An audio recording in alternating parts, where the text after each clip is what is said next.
السلام علیکم ورحمۃ اللہ وبرکاتہ۔ میرے دوستوں اور بزرگوں، اس دنیا میں بہت سارے دھرم ہیں اور بہت سارے دھرم کو ماننے والے بھی ہیں، مگر اسلام ہی ایک ایسا دھرم ہے جو صرف اللہ کی عبادت کرتا ہے، اللہ کے علاوہ کسی اور کی پوجا نہیں کرتا ہے۔ آج کی اس ویڈیو میں ہم لوگ سنیں گے کیا ہندو دھرم کا خدا بھی ایک تھا؟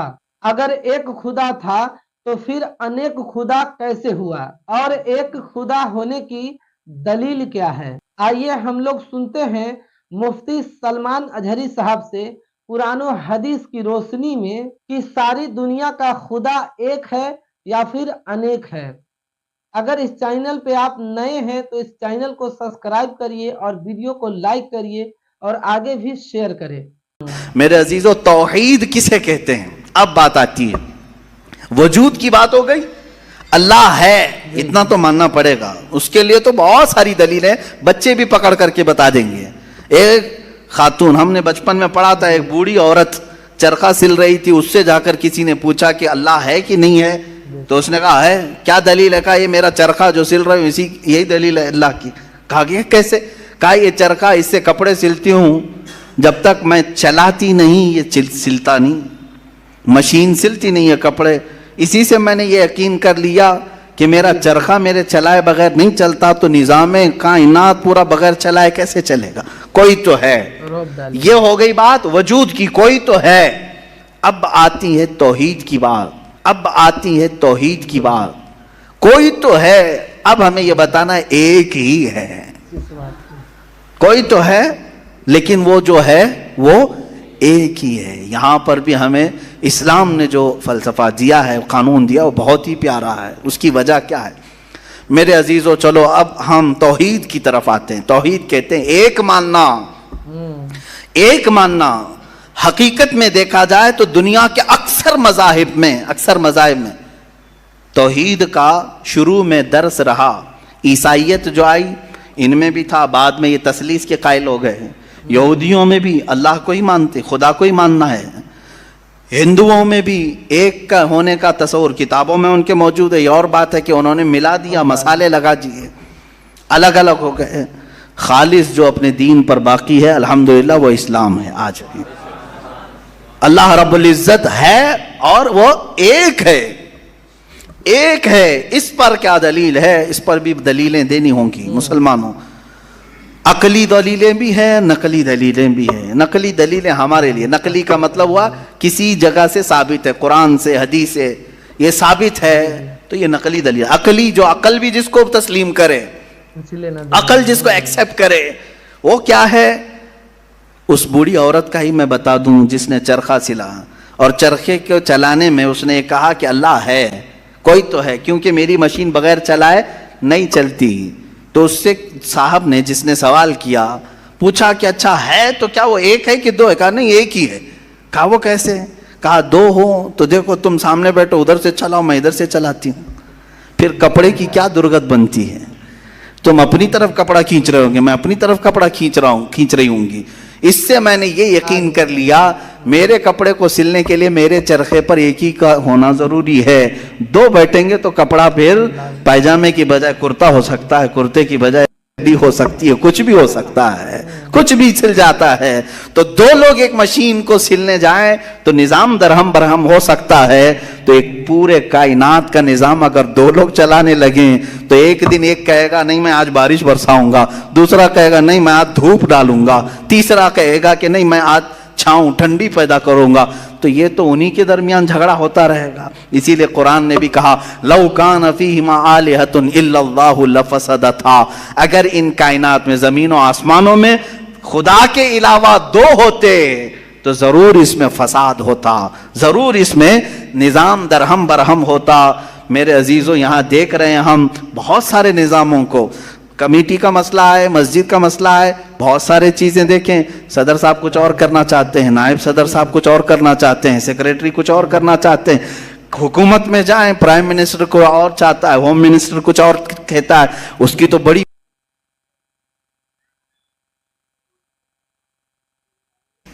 پتہ ہی نہیں ہے، لیکن نظام ایک ملک کا چلا رہے ہیں۔ ایک ملک کا چلا رہے ہیں. فساد اسی لیے ہو رہا ہے, فساد اسی لیے ہوتا ہے اور ان کو پتہ بھی نہیں رہتا. وہ بھاشن میں کچھ اور بول کے آئے, یہ پارلیمنٹ میں کچھ اور بول کے آیا. یہ سب ہماری مثالیں جو میں آپ کو پیش کر رہا ہوں دیکھ کر کے سمجھنے کے لیے. ایک سے زیادہ جب ہوتے ہیں تو عقلوں کا ملنا ضروری نہیں, ہر ایک کی عقل الگ الگ چل سکتی ہے. اب آئیے, کوئی کہہ سکتا ہے نہیں بھائی اتحاد سے بھی تو کام ہو سکتا ہے, یونٹی سے بھی تو کام ہوتا ہے, کچھ جگہ ہوتا ہے نا. کوئی اگر کہے کہ خدا ایک نہیں دو ہیں اور دونوں مل کے کام کرتے ہیں, دونوں مل کے کام کرتے ہیں, تو اب میں آپ کو کہتا ہوں ایک نمبر والا خدا وہ کہتا ہے آج بارش برساؤں گا. 2 نمبر والا اگر اتحاد کرتا ہے اور کہتا ہے کہ نہیں ہاں تو جو کرے گا وہی میں کرتا ہوں, تو یہاں پر قانون یہ تفسیر میں فرمائے گا دوسرا والا تو عاجز ہو گیا, وہ مختار نہیں ہے پھر فیصلہ لینے میں. اور عاجز جو ہوتا ہے وہ خدا نہیں ہوتا, خدا وہی ہوتا ہے جو مالک و مختار ہے, جو خود فیصلے لے گا اور اس میں کسی کو شریک نہیں کرے گا. تو اگر دوسرا والا مان گیا اس کی تو وہ خدا عاجز ہو گیا, اس کی اپنی نہیں چلی. دوسرے دن دوسرا چلایا اور پہلے والا راضی ہو گیا تو پہلا عاجز ہو گیا. تو خدا عاجز نہیں ہو سکتا, یہ ہمارا عقیدہ ہے. خدا وہی ہے جو قادر مطلق ہے, قادر مطلق ہر چیز پر وہ خود فیصلے لیتا ہے, خود ہی اختیار رکھتا ہے. الحمدللہ اسلام کو اتنا پاک و صاف رکھا گیا ہے. خدا کا جو عقیدہ ہے ہمارے ہاں, عقیدہ توحید ہے, وہ انسان کے ذہن کو بھی پاک و صاف کرتا ہے, انسان کا ذہن بھی پاک و صاف رہتا ہے.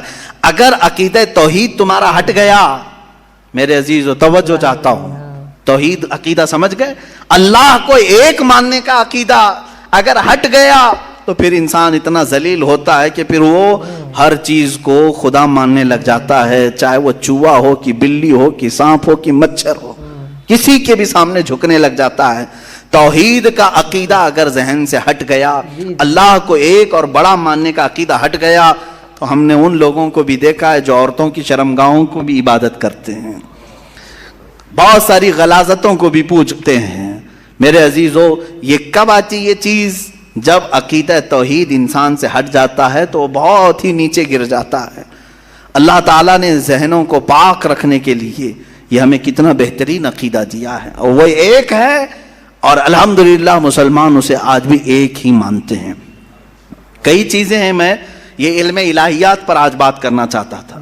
پہلے وجود باری تعالیٰ اور دوسرے اللہ کے ایک ہونے پر. ایک ہونے پر سب سے بڑی دلیل یہ ہے, ایک سے زیادہ ہوں گے تو نظام درہم برہم ہو سکتا ہے, اور اب تک نظام درہم برہم نہیں ہوا. اس کا مطلب ہے کہ ایک ہی چلا رہا ہے, ایک ہی چلا رہا ہے. سورج کو جس طرح سے اس نے سالوں سے چلایا ہے, چاند کو جس طرح چلایا ہے, موسموں کا آنا جانا, قرآن خود یہ کہتا ہے, میں نے آیت خطبے کے بعد یہی تلاوت کی, ان فی خلق السماوات والارض واختلاف اللیل والنہار, بے شک زمینوں کی پیدائش میں, آسمانوں کی پیدائش میں اور رات و دن کے آنے جانے میں تمہارے لیے بہت بڑی نشانیاں ہیں کہ ایک ہی ہے, ایک ہی ہے جو اس کو اپنی مرضی سے بنایا ہے, اپنی مرضی سے بنایا ہے. عزیزان گرامی وقار, ہندوؤں میں بھی ایک ہونے کا عقیدہ تھا کہ ایک خدا ہے. بہت ساری کتابیں ہیں جس کو میں نے پڑھا ہے جس میں کہا گیا ہے سنسکرت میں کہ وہ ایک ہی ہے, ایک ہی ہے.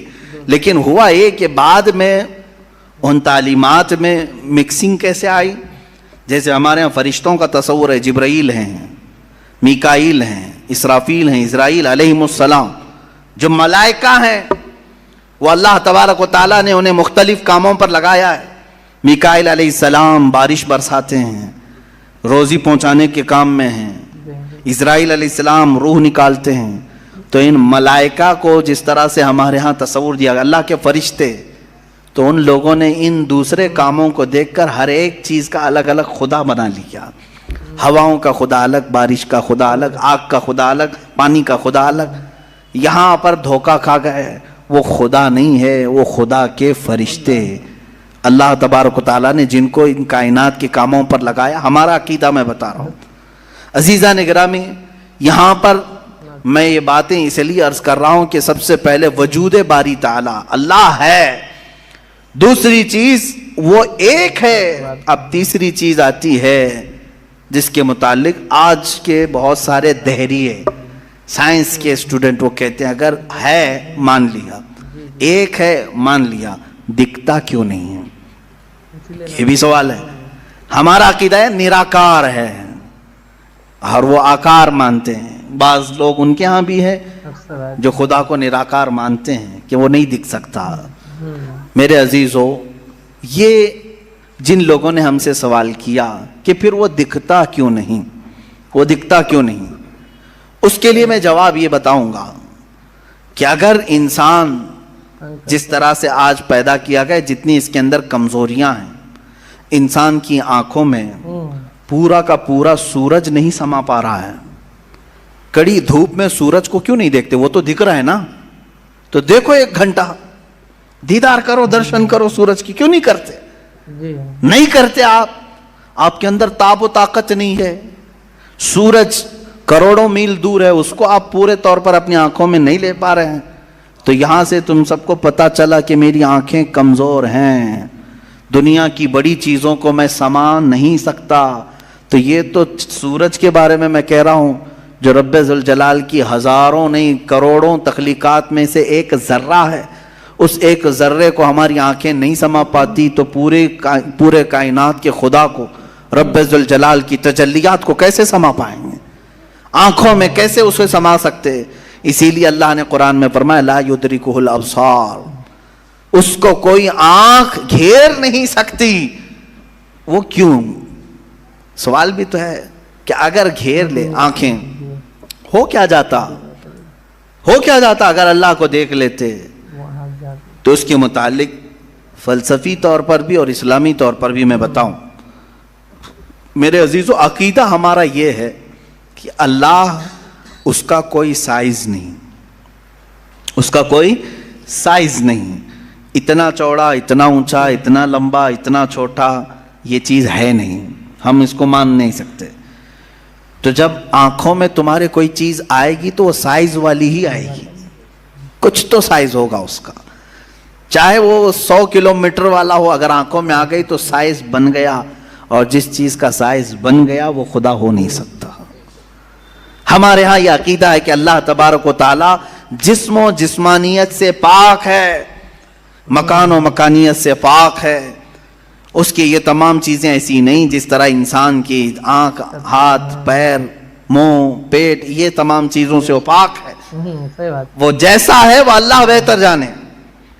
لیکن انسان کی دنیا میں آنکھیں اس چیز کو سما نہیں سکتی، اور جو چیز اس کی آنکھوں میں سما گئی وہ خدا ہو نہیں سکتی۔ اس کے لیے ایک فارمولا میری طرف سے لے کر کے جاؤ، جس چیز کو بھی دیکھا کسی نے دنیا میں سوائے رسول اللہ کے، میرے آقا صلی اللہ علیہ وسلم ایکسیپشن میں بتا رہا ہوں، حضور کو چھوڑ کر کے پوری کائنات کی بات کر رہا ہوں، جس نے کسی چیز کو دیکھا وہ خدا ہو نہیں سکتا۔ ام المومنین عائشہ صدیقہ نے بھی فرمایا ہے کہ جس نے بھی یہ کہا کہ خدا کو یہ دیکھا ہے ظاہری آنکھوں سے، کھلی آنکھوں سے، وہ سب سے بڑا جھوٹ بولا ہے، دنیا کا سب سے بڑا جھوٹ بولا اس نے۔ اب یہ بات میں اسی لیے عرض کر رہا ہوں کہ ہو سکتا ہے تمہارے تک بھی آ جائے وہ بھیجے میں خدا دکھانے والے پیر صاحب۔ ہاں، کچھ لوگ خدا کو دکھا کر کے مرید کرانا چاہتے ہیں اور تانا مارتے ہیں، ارے میاں ہم تو دکھا کے مرید کرتے ہیں۔ دکھا کے کس کو؟ بکرے کے بھیجے میں دکھا کر کے۔ میاں ان کو یہیں خدا مل رہا تھا، معاذ اللہ رب العالمین، کلیجے میں نہیں، پھیپڑے گردے میں نہیں۔ جس چیز کے کھانے کا شوق پیر صاحب کو ہوا وہاں خدا دکھانا شروع کیا۔ نعوذ باللہ من ذالک، استغفر اللہ۔ یہ نہایت ہی جہالت ہے اور زندیق لوگ ہیں۔ میں آپ سب سے یہ کہنا چاہوں گا، جو اس طرح کی بات کرے اس سے یہ کہو کہ پیر صاحب بڑے ہیں کہ موسیٰ علیہ السلام بڑے ہیں؟ کون ہے؟ موسیٰ علیہ السلام بار بار کہتے رہے مولا تو اپنا دیدار کرا دے، اور قرآن کہتا ہے لن ترانی، تم مجھے ہرگز نہیں دیکھ سکتے۔ اور پھر موسیٰ علیہ السلام نے اصرار کیا تو اللہ نے انہیں کوہ طور پر بلایا، اور یہ سب سنتے ہیں نا، معراج کے واقعے میں بھی سنایا جاتا ہے۔ موسیٰ علیہ السلام کو سوئی کے ناکے کے برابر ایک تجلی دکھائی گئی، پہاڑ پورا جل گیا، آپ بے ہوش ہو کر گر پڑے، پیر صاحب ابھی بھی بے ہوش نہیں ہو رہے۔ موسیٰ علیہ السلام جلیل القدر پیغمبر ہیں، نبی ہیں، وہ تجلی ہلکی سوئی کے ناکے کے برابر کی نہیں دیکھ سکے. تو ان سے سوال کرو آپ بڑے کہ موسیٰ علیہ السلام بڑے؟ آپ کے اندر اتنی پاور کہاں سے آ گئے؟ آپ پورے بھیجے میں دکھانے کی بات کرتے ہیں، نہایت ہی گمراہی کی بات ہے. میرے عزیزوں، میں یہ ان لوگوں کے بارے میں کہہ رہا ہوں جو اپنے آپ کو مسلمان کہہ کر کے ایسی باتیں کر رہے ہیں. باقی دوسرے ہوں تو ان کو چھوڑ دو، ان کا معاملہ الگ ہے. یہ تمام باتیں ہو گئی. میں نے 3 چیزیں آپ کے سامنے عرض کی. وجود باری تعالی، اللہ ہے، اور اگر ہے تو ایک ہے، اور ایک ہے تو وہ نظر نہیں آتا، دکھتا نہیں. یہ 3 عقیدے اسلام کے بنیادی عقیدے ہیں. بنیادی عقیدے ہیں، ان میں ذرا برابر بھی ٹس سے مس ہوئے تو تمہارا ایمان چلا جائے گا. یہاں سے گمراہیوں کے دروازے کھلتے ہیں. جنہوں نے خدا کے وجود کا انکار کیا وہ ملحد ہو گئے، جنہوں نے اسے ایک سے زیادہ مانا وہ مشرک ہو گئے، جنہوں نے اس کو دیکھنے والا سمجھا وہ گمراہ ہو گئے. صحیح عقیدہ یہی ہے جو سورہ اخلاص میں اللہ نے فرمایا قل هو اللہ احد. محبوب آپ فرما دیں وہ اللہ ہے، ایک ہے. اللہ الصمد، وہ بے نیاز ہے. اللہ بے نیاز ہے. لم یلد ولم یولد، اس سے کوئی پیدا نہیں ہوا اور نہ وہ کسی سے پیدا ہوا.